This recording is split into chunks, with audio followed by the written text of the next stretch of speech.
Hello there. You're watching All 24 News Wellness program with me, Karim Zachary, and up next are the top stories.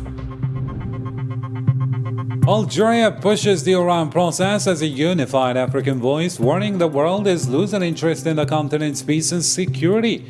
The country earns praise for its active role in African diplomacy and championing the A3+ initiative. Also in our news, the Polisario Front takes the EU-Morocco trade deal to the European Court of Justice. Spanish groups accuse the EU of backing Moroccan colonial policies, while diplomatic efforts continue to support Sahrawi self-determination.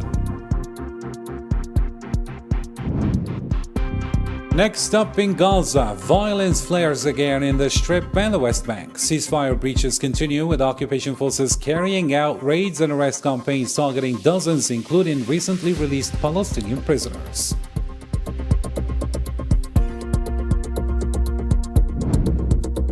And in Florida, talks resume between Kiev and Washington on a peace plan. Moscow is set to meet the U.S. envoy soon, and Trump says there's a good chance of a deal, as Europe worries Kiev might face heavy pressure to concede. The details are right up.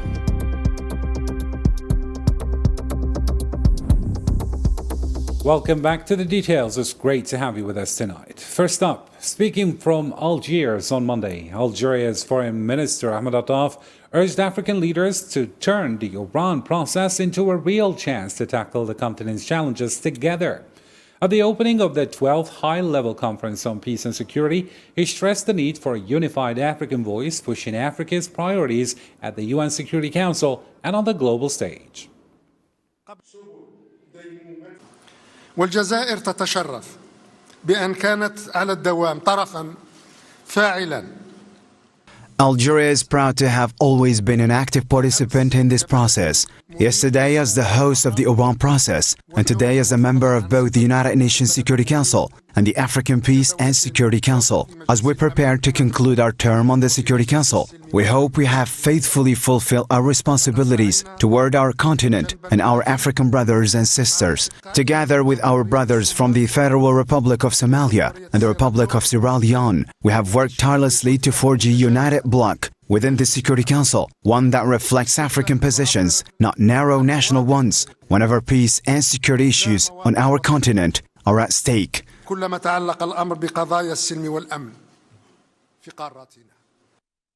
the same occasion, Algeria's Foreign Minister Ahmed Attaf says the world today is anything but normal. He describes it as a tense, fragile, and deeply divided, with rising conflicts and constant pressure on global achievements. Mr. Attaf highlights that international law, multilateralism, and the United Nations, the very foundations for dialogue, justice, and peaceful solutions, are more important than ever in this unsettled climate. وأعتقد بكل صدق وإخلاص أنه ليس من باب المغالاة. I sincerely believe it is no exaggeration to say that the current international climate is neither normal nor ordinary. It is an extremely critical, profoundly unsettled, and highly delicate situation, marked by polarization, fragmentation, and escalating tensions. It reveals a relentless drive to undermine the most precious achievements humanity has built since the dawn of history. International law as the governing reference between nations, multilateralism as the method for addressing shared global challenges, and the United Nations as a beacon of justice, legality, and the rule of law, a shared platform for dialogue, communication, and the peaceful settlement of disputes.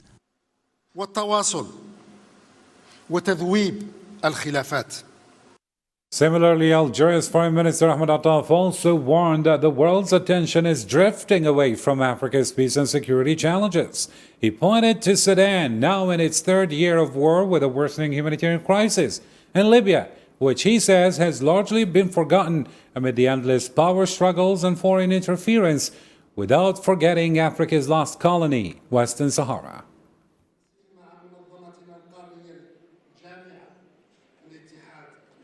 فالحرب في السودان تشارف عامها الثالث.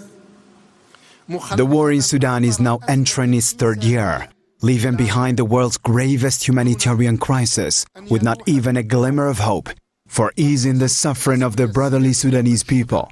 14 years on, the crisis in Libya has all but vanished from both continental and international attention, as though everyone has surrendered to the logic of functionalism and foreign meddling, accepting it as an unavoidable destiny. And this year, the last colony on our African continent marks the 62nd anniversary of the promise made by the international community when Western Sahara was placed on the United Nations list of territories awaiting decolonization. The promise to allow its people to exercise their inalienable and non-negotiable right to self-determination in line with the international law and the well-established doctrine of decolonization. وللعقيدة الأممية الراسخة في مجال تصفية الاستعمار. Algeria's Foreign Minister Ahmed Attaf highlighted the need for African solutions to African problems, especially in today's tense and divided world. Speaking at the 12th High-Level Conference on Peace and Security, the Oran process, he called for a proactive approach, pushing mediation efforts to prevent conflicts and escalating further. والأوضاع في منطقة الساحل الصحراوي فاقت حدود التأزم. The situation in the Sahel has spiraled out of control, turning into a multidimensional crisis, security, political and economic, without any real action to address unconstitutional changes of government, which have returned to the scene, or to confront the scourge of terrorism, now worsening at an unprecedented pace across the region. The same holds true elsewhere on our continent, particularly in the Great Lakes region and the Horn of Africa. Those situations, too, demonstrate that in the absence of durable, viable and authentically African solutions conceived by Africa, carried out by Africa, and supported by the international community, the same crises will inevitably recur, each time in more severe and more dangerous forms. بالمساهمة والمرافقة المطلوبة من المجموعة الدولية. In another development, Algerian President Abdelmadjid Tebboune met on Monday with the chairperson of the African Union Commission, Mahmoud Ali Yusuf, and his delegation. The meeting, which included top Algerian officials like Foreign Minister Ahmed Attaf, focused on Africa's development and crisis resolution. Afterward, Yusuf praised President Abdelmadjid Tebboune's vision and leadership in addressing the continent's challenges.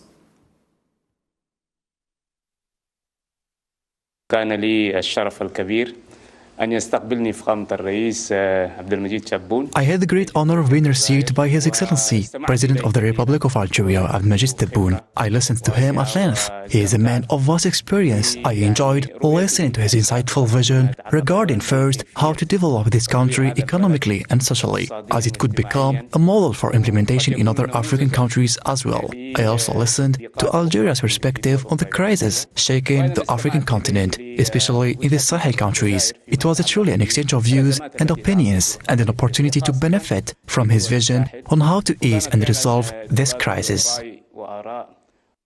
Mahmoud Ali Yusuf, the chairperson of the African Union Commission, says Algeria remains a cornerstone of African diplomacy.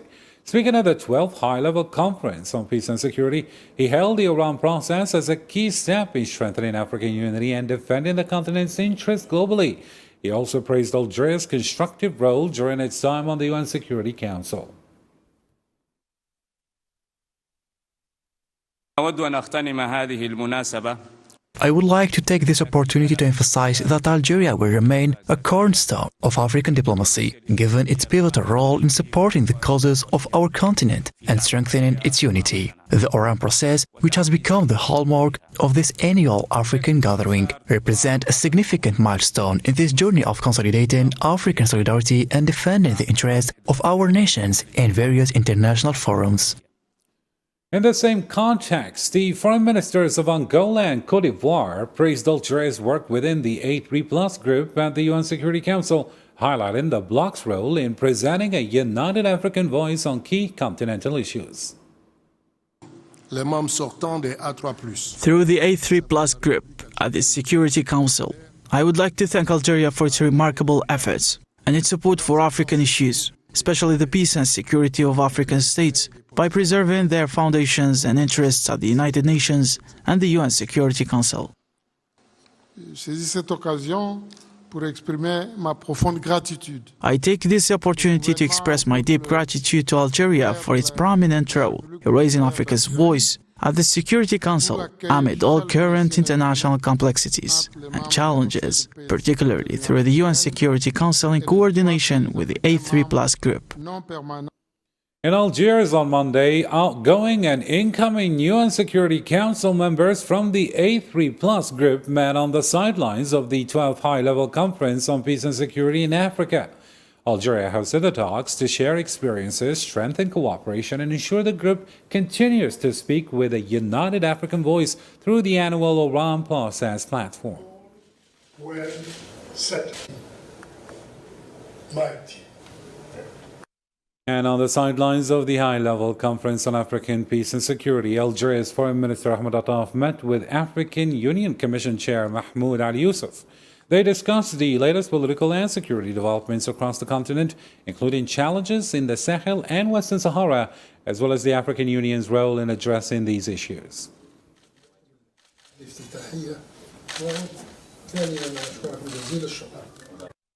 The International Conference on Colonial Crimes in Africa wrapped up in Algiers on Monday with the adoption of the Algiers Declaration.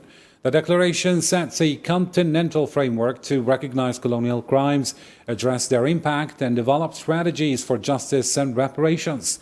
It will now be submitted to the African Union Summit in February for consideration and ratification.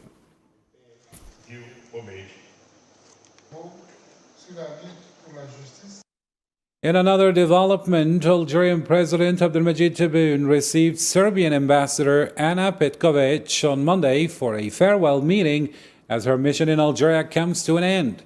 The discussion, attended by senior presidential advisors, highlighted Serbia's commitment to boosting political and economic dialogue and strengthening bilateral ties across all sectors. Algeria and Serbia are bound by historic fraternal relations and decades-long cooperation, which form a solid foundation for further strengthening our bilateral ties. Our two countries remain committed to advancing their cooperation, and Serbia is determined to enhance political and economic dialogue, as well as collaboration across various fields, in a way that further reinforces our bilateral relations. In a different development, but still in Algeria, at the opening of the Algerian-Belarusian Business Forum on Monday, Algeria's Minister of Domestic Trade, Amal Abdellatif, highlighted the country's role as a key logistics hub linking Africa and Europe. She said major infrastructure projects and political stability make Algeria an attractive investment destination and a gateway to more than 1.5 billion consumers across the continent. The minister also stressed Algeria's commitment to deepening economic ties with Belarus and praised the growing momentum in their bilateral cooperation. تواصل الجزائر تنفيذ سياسة خارجية نشطة. Algeria continues to pursue an active foreign policy focused on diversifying economic partnerships and maximizing available opportunities within a framework of balanced and mutually beneficial cooperation. It is important to highlight that thanks to its strategic location linking to Europe and Africa, Algeria has become a key hub for regional economic connectivity, serving as a natural gateway to over 1.5 billion consumers across the African continent. This position has been strengthened by a series of major infrastructure projects, transforming the country into a promising logistical platform. Algeria's vision is to become a central hub for trade and an open space for productive investment, offering partners from Belarus significant opportunities to develop joint projects and channel their production toward African markets through Algeria. For his part, the Belarusian Minister of Anti-Monopoly and Trade Regulation, Otar Kaprovic, said both countries trust and support each other, calling for stronger trade ties and joint projects. Let's have a listen. Вы знаете, на сегодняшний день у нас в политической сфере... In the political sphere, we have succeeded in establishing clear, precise and direct relations with Algeria, built on mutual trust and support. On economic matters, we still have goals to achieve and efforts to pursue. Today, we held detailed discussions with the Algerian minister on areas where we can expand trade volumes. Our talks also address the supply of equipment, the creation of joint ventures, and the attraction of investment. Moving on to Western Sahara now. The Polisario Front says it will appeal to the European Court of Justice before year's end to challenge the new EU-Morocco trade deal. Sahrawi President's advisor Abi Boushaya Bashir told Spanish media the agreement reinforces Morocco's economic and military control, while stressing the Polisario's front remains open to negotiations with Europe over Sahrawi resources.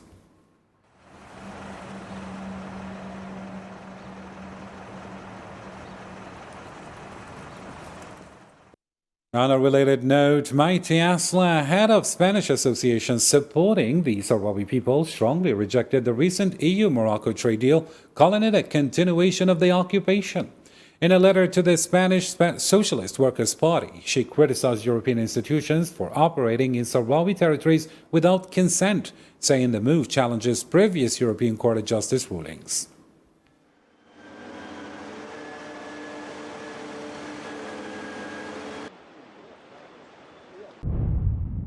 We categorically reject the European Union's support for the recent trade agreement with Morocco, despite the EU Court of Justice rulings clearly recognizing Western Sahara's distinct and separate status from Morocco. 5 decades of Moroccan occupation of Western Sahara have not only been a military occupation, but also a demographic and economic colonization, an occupation that would not have persisted without the EU's cooperation.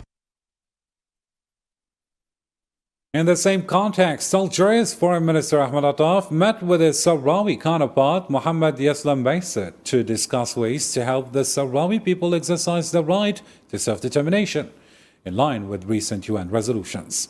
Baiset said the talks also covered bilateral relations and preparations for upcoming African and international events. It was an opportunity for us to discuss bilateral relations between our two countries, as well as the next steps in our work at the African and the UN levels. I also had the opportunity to convey my greetings and gratitude to His Excellency Minister Attaf for his support, cooperation and fraternal solidarity, along with that of Algeria, towards the Sahrawi people and their just cause. Moving on to another topical development, this time in Gaza, where violence against Palestinians is escalating, as Zionist forces are intensifying their raids in violation of the ceasefire again. Early on Monday, a young man was killed in Gaza City's Zaytun neighborhood when a drone struck displaced civilians, while military vehicles destroyed several homes. According to Gaza's health ministry, the death toll from the ongoing attacks has now reached 356, with more than 900 wounded in the past 24 hours alone, and over 70,000 killed since October 7, 2023.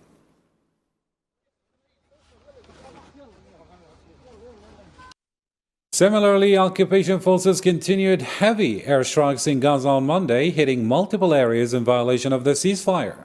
Palestinian media report attacks east of Al Bureij refugee camp, as well as Shujaiya and Tufah neighborhoods, where large buildings were demolished. Shelling was also reported east of Khan Yunis in southern Gaza.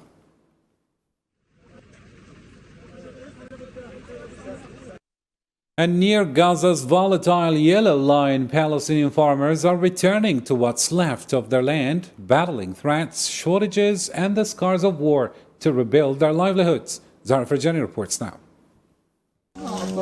Despite the ongoing dangers near the border east of Khan Yunis, some resilient Palestinian farmers are returning to their land near the yellow line in Bani Suhailat, trying to resume agricultural work. However, the Zionist violations remain a constant source of concern for the local residents. For them, the land is more than just a source of income. It's all that remains after a war that destroyed vast areas of their farms and property.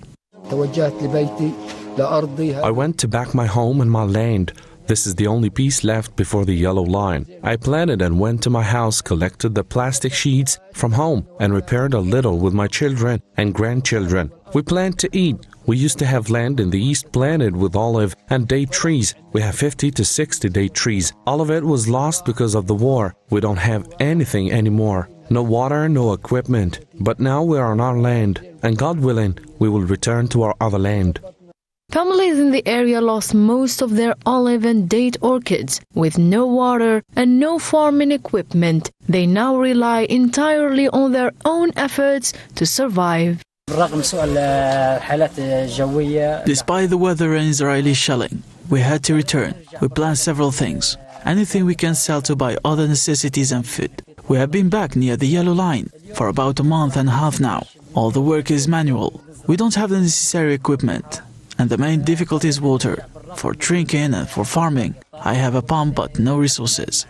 Despite the ongoing threats, these farmers are determined to stay and cultivate what remains of their land, hoping to restore their livelihood and reclaim the fields lost during 2 years of relentless war of the Zionist occupation.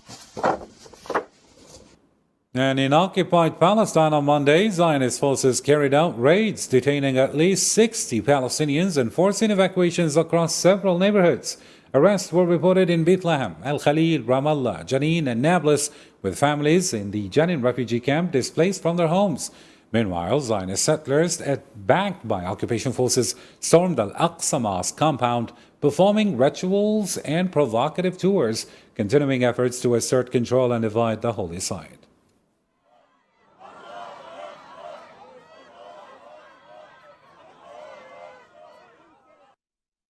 Meanwhile, in Ukraine, the war shows no sign of slowing down, While Washington and Kiev have kicked off a new round of talks on the so-called Trump plan in Florida, while Moscow says President Putin will meet the U.S. envoy soon.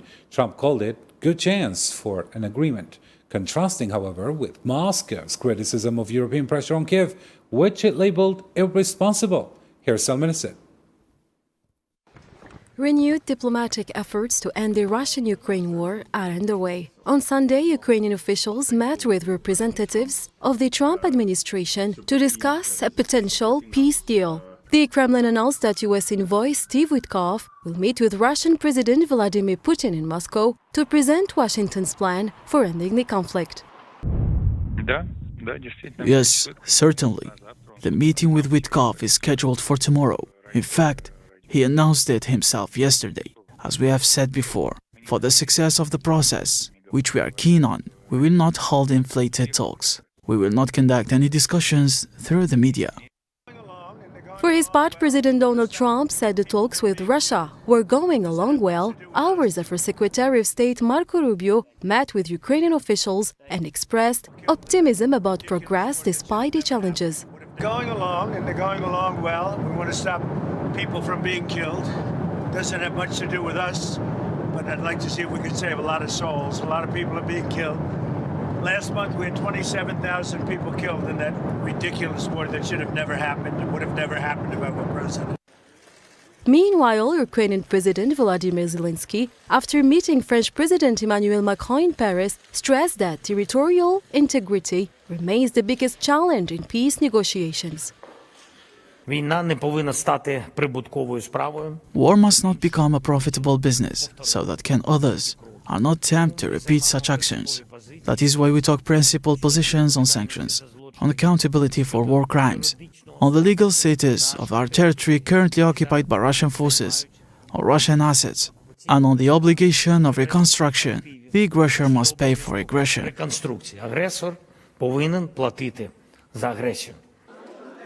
During a meeting of EU defense ministers on Monday, Kallas said this week could be crucial for diplomatic efforts to end the war. She also warned that talks between Witkoff and Putin could put pressure on Ukraine to make concessions. Which is that Ukraine has to make concessions and obligations, whereas, in order to have peace, we shouldn't lose focus that it's actually Russia who has started this war, and Russia that is continuing this war, and Russia that is really targeting civilian infrastructure every single day to cause as much damage as possible.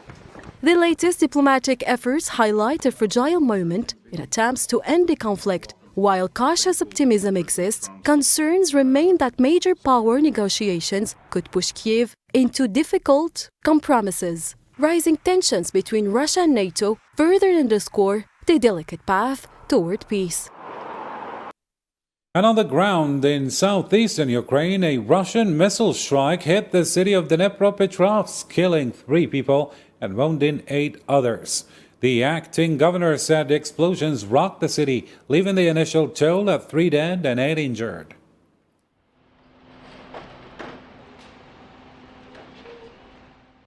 On a related story, Russia's Federal Security Service, FSB, says it foiled a Ukrainian assassination attempt targeting a senior officer in the Crimean Defense Ministry. According to the FSB, Ukraine's military intelligence recruited a citizen to plant a bomb under a Russian military vehicle.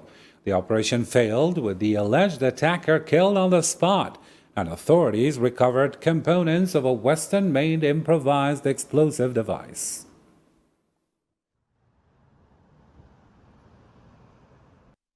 In central Sudan, the army says it has advanced into 4 new areas in North Kordofan. Fierce battles are reported on multiple fronts as forces move from El Obeid to reclaim territory held by the Rapid Support Forces. Sudan's Sovereign Council head, Abdel Fattah al-Burhan, stressed that any solution must include disarming the RSF, calling for unity to end the bloodshed and suffering in Darfur, El Fasher, and across the entire country.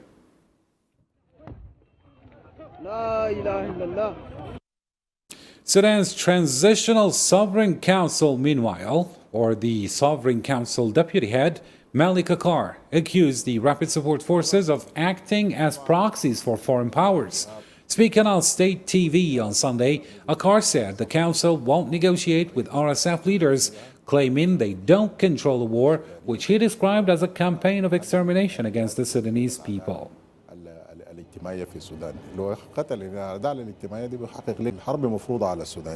The war has been imposed on the Sudanese people, and every Sudanese is affected. No matter what is said, this is now a war of colonization, a war aimed at changing Sudan's demographics, and a war to place the country under foreign domination by proxy. In Sudan still, thousands of Sudanese refugees fleeing El Fasher are stranded at the Chad border, facing scarce aid and growing uncertainty as the humanitarian crisis deepens. Here's Karim Mustafa now. At the border between Chad and Sudan, in the teen transit camp, volunteers are serving soup and bread to countless Sudanese refugees who fled the violence in El Fasher. We are exhausted. There is no water or food. We arrived here and kind people helped us. We thank them, but we need more to survive. There were daily bombings in Al Fasher, killings and population displacements. Famine was rampant, and many people were eating animal feed. God saved us. We arrived safe and sound. Leaving was difficult because there was no transportation, so we traveled on donkeys. It was dangerous. It took us a day or two. Then we arrived in Khartoum and found vehicles. With limited international aid reaching this isolated region, just a few organizations like the World Food Programme are operating here, but their food supplies remain insufficient. And I've got to keep making that appeal, keep urging the world to respond with more generosity and solidarity to people who want the same things as we all do and have just lived through unimaginable horror. The Rapid Support Forces took control of Al Fasher by the end of October. According to the International Organization for Migration, more than 100,000 people are believed to have escaped the city. And elsewhere, in a different development, U.S. President Donald Trump confirmed on Sunday that he spoke with Venezuelan President Nicolas Maduro, but refused to give details. When asked by reporters, Trump simply said, "I don't want to comment on it," but the answer is yes. A lot of those people shouldn't be in our country from Venezuela has accused the United States of trying to seize its oil reserves by force. In a letter to OPEC delivered by Vice President Delcy Rodriguez, President Nicolas Maduro warned such a move would have major impacts on the global energy market.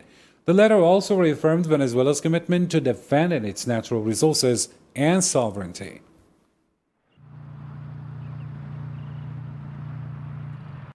And now it's time to catch up on other news stories making headlines in the News in Brief with Sofian Kanturi.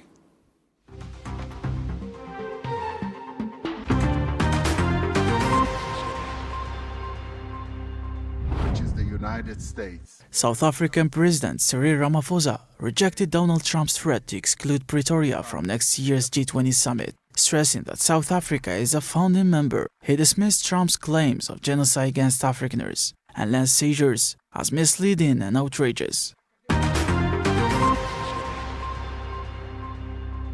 Armed militants attacked the main Pakistani border forces base in Okandi, Pakistan. Authorities confirmed the assault but gave no casualty details as clashes continue. The attack began with a suicide blast at the entrance, followed by militants storming the base and engaging in heavy fighting. Severe floods and landslides across Southeast Asia have left widespread devastation. Indonesia reported 502 deaths and more than 508 missing, with over 600,000 people evacuated from Sumatra. In Sri Lanka, a state of emergency was declared after 355 deaths and 366 missing following Cyclone Ditwa. Thailand recorded 176 deaths, while Malaysia reported 3 fatalities and over 11,000 evacuees, as flood alerts remain in effect.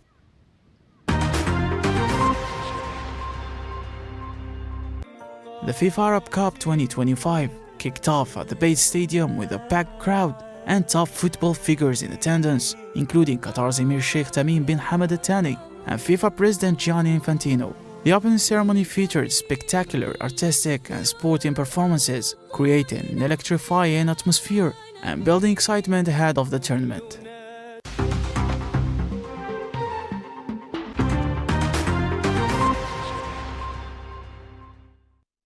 And with this, we reach the end of our news for tonight. To catch up on any parts you missed or get the latest updates, you can always visit our social media platforms. On behalf of all 24 News team, I'm Karim Zachary signing off. Thank you for watching and take care.